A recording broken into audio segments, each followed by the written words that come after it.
see you flinching. You do not have to pretend you are not. The moment someone starts talking about the death of a mother, really talking about it, something happens in the room. Eyes shift, throats clear.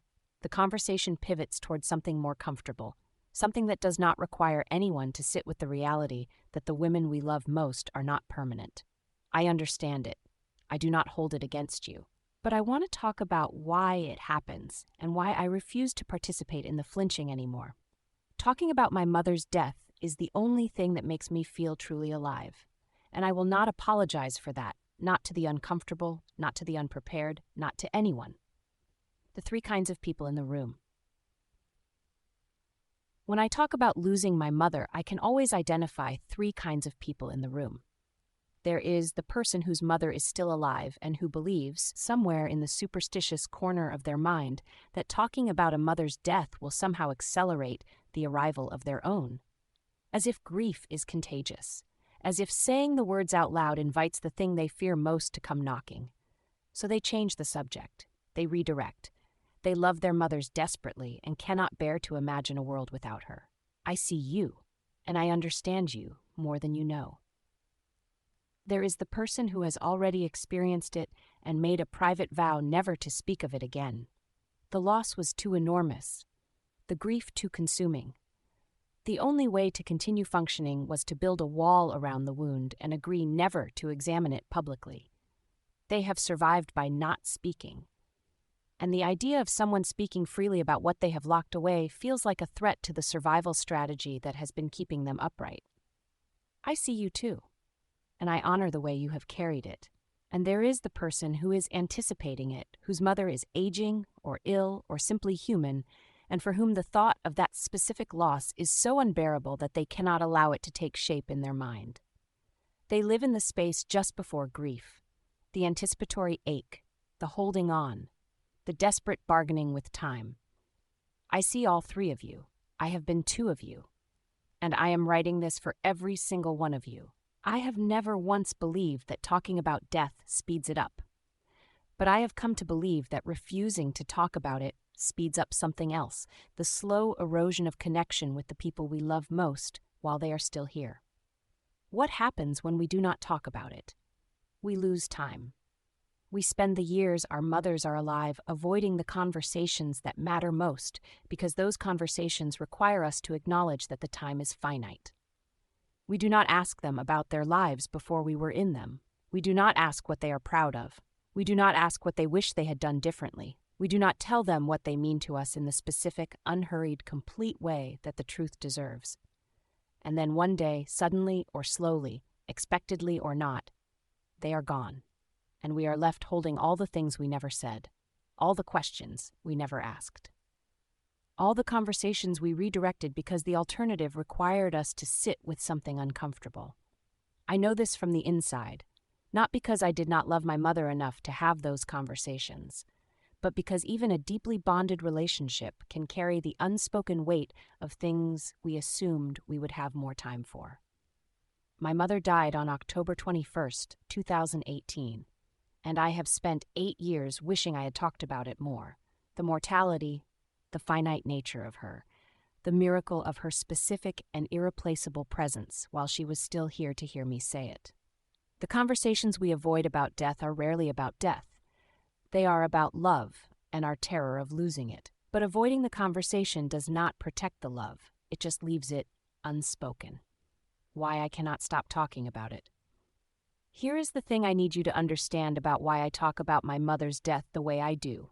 Freely, specifically, without apology, in public, in my music, in my products, in every piece of content I create. It is not performance. It is not trauma processing for an audience. It is not content strategy, though it has become that too. It is the difference between being alive and disconnected and being alive and connected. Those are not the same thing, and the distance between them is everything.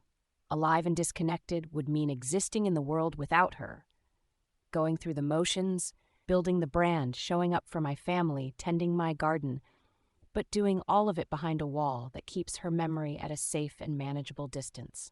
That version of alive feels, to me, like a slower and quieter version of the death I am trying to survive.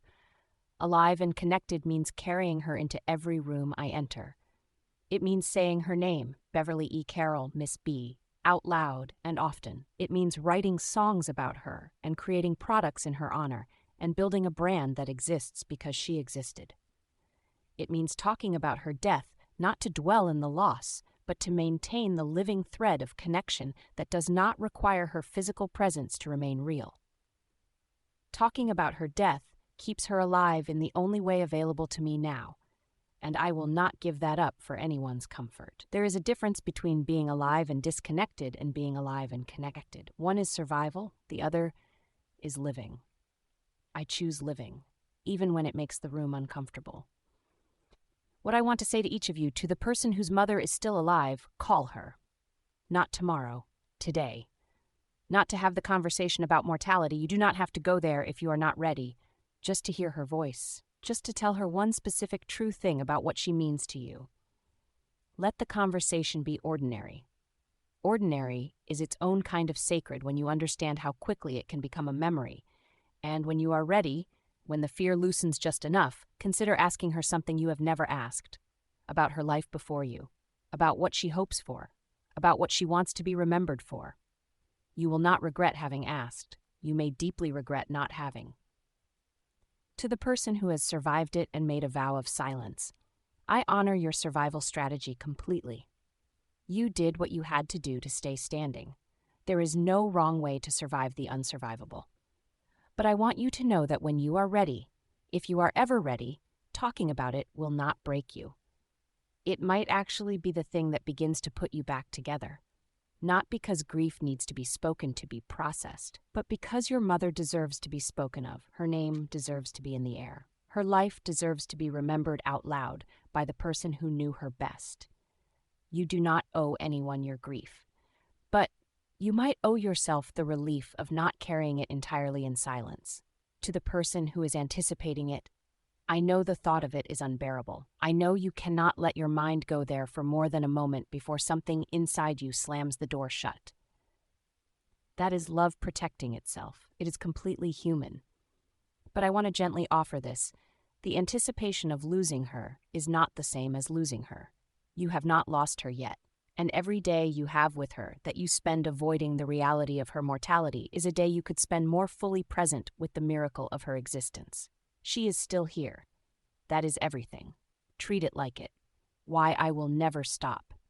My mother wanted to be a published author. She wrote her whole life. She never got to hold her own book. I published my first book in her honor. She wanted to meet my grandson. She died 4 months before he arrived.